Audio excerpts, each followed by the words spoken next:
Saya dari kelas biologi 1 ingin menjelaskan sejarah pertumbuhan bahasa.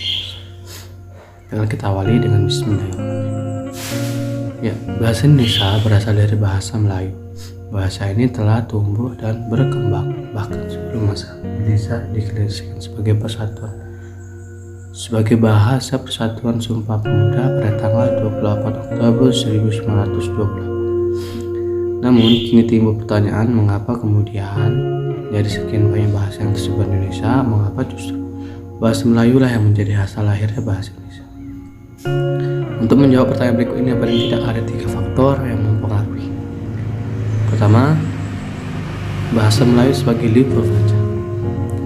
Bahasa Melayu sudah digunakan sebagai bahasa perdagangan sejak zaman Sriwijaya.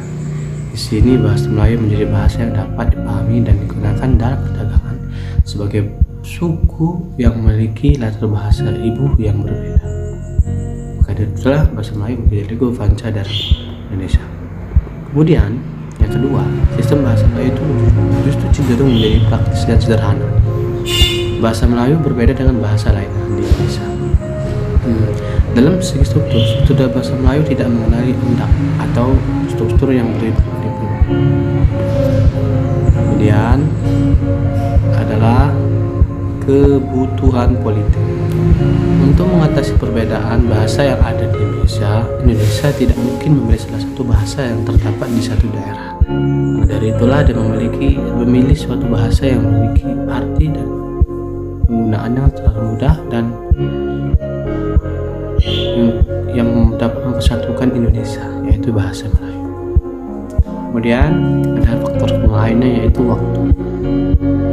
Perkembangan bahasa Indonesia dalam lintas sejarah dan dibagi menjadi fase, yaitu fase pertama disebut fase proklamasi. Pada masa ini terdapat beberapa bukti mengenai bahasa Melayu tua yang ditemukan.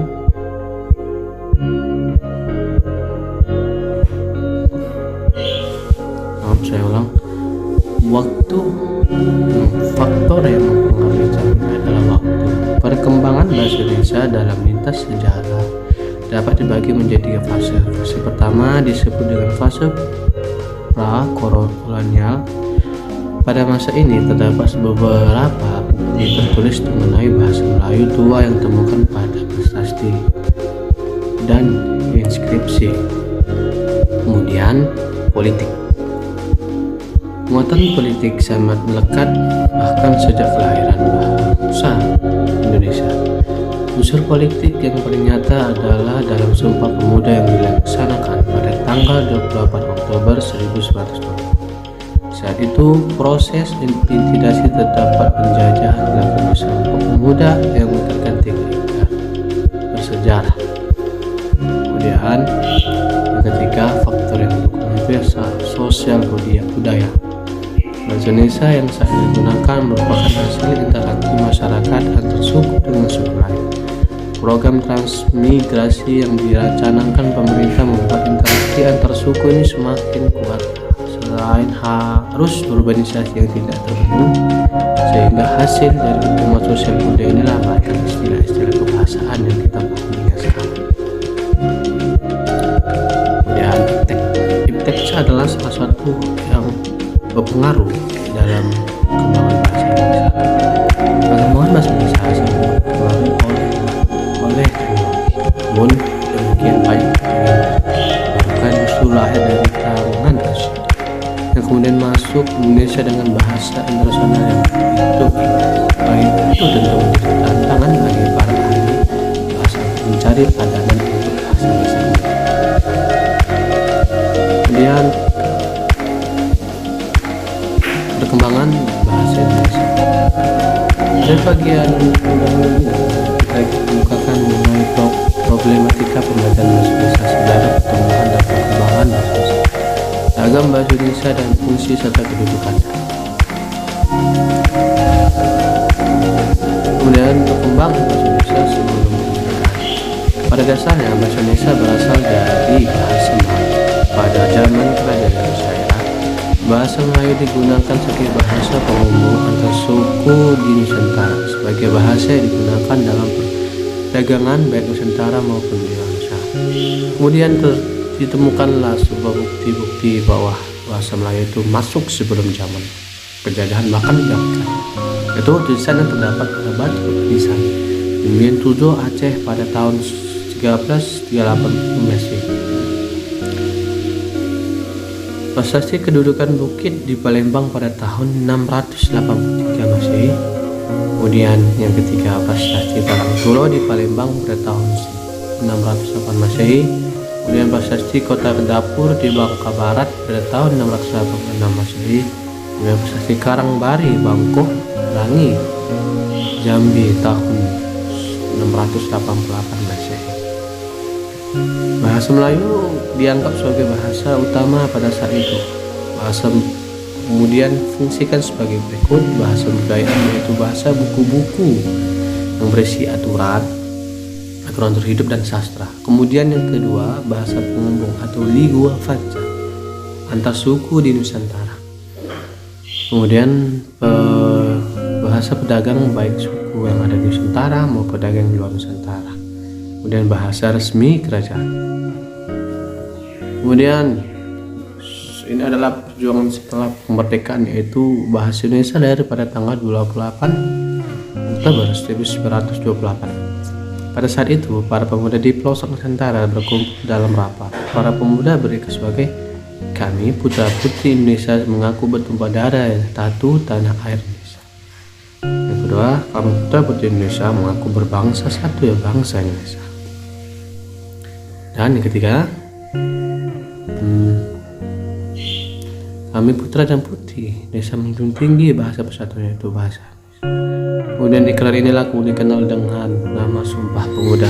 Poin ketiga adalah merupakan kenyataan atau pernyataan tekad berbahasa Indonesia sebagai bahasa pemersatu Indonesia.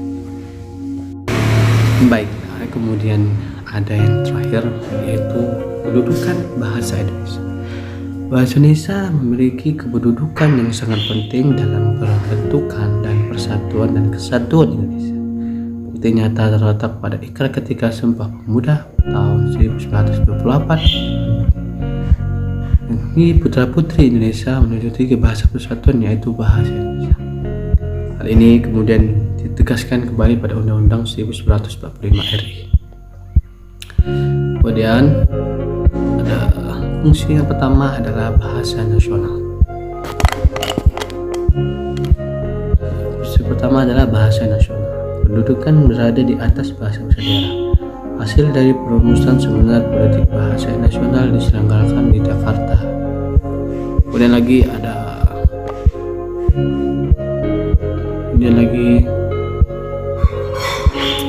Kemudian lambang kebanggaan Indonesia, lambang kebanggaan nasional. Sebagai lambang kebanggaan nasional, bahasa Indonesia menjadikan nilai-nilai seluruh bahasa Indonesia dengan keseluruhan nilai tercantumkan dalam bahasa Indonesia. Kemudian lambang identitas nasional. Sebagai lambang identitas nasional, bahasa Indonesia merupakan lambang bangsa Indonesia. Hal ini berarti jika seorang menggunakan bahasa Indonesia, orang akan dapat mengetahui identitas seseorang. Kemudian alat pemersatu. Dengan fungsi ini memungkinkan masyarakat Indonesia beragam latar sosial budaya dan berbeda-beda bahasa dapat menyatu dalam persatuan. Kemudian yang kedua adalah bahasa negara atau bahasa resmi, yaitu bahasa resmi kenegaraan. Inti bahasa Indonesia sebagai bahasa resmi kenegaraan adalah menggunakan bahasa Indonesia dalam naskah nasional kemerdekaan RI 1945. Kemudian yang B, bahasa pengantar resmi di lembaga-lembaga pendidikan. Bahasa Indonesia dipakai sebagai bahasa pengantar di lembaga-lembaga pendidikan baik utama anak-anak sampai dengan perguruan tinggi untuk menguasai kegiatan mengajar materi pelajaran yang berbentuk mencetak hendaklah berbahasa Indonesia. Kemudian bahasa resmi dalam perhubungan pada tingkat nasional untuk kepentingan perencanaan dan pelaksanaan pembangunan serta pemerintahan. Bahasa Indonesia dipakai dalam hubungan antar badan pemerintahan dan penyaluran informasi kepada masyarakat. Baiklah, sekian dulu penjelasan tentang sejarah dan perkembangan bahasa Indonesia.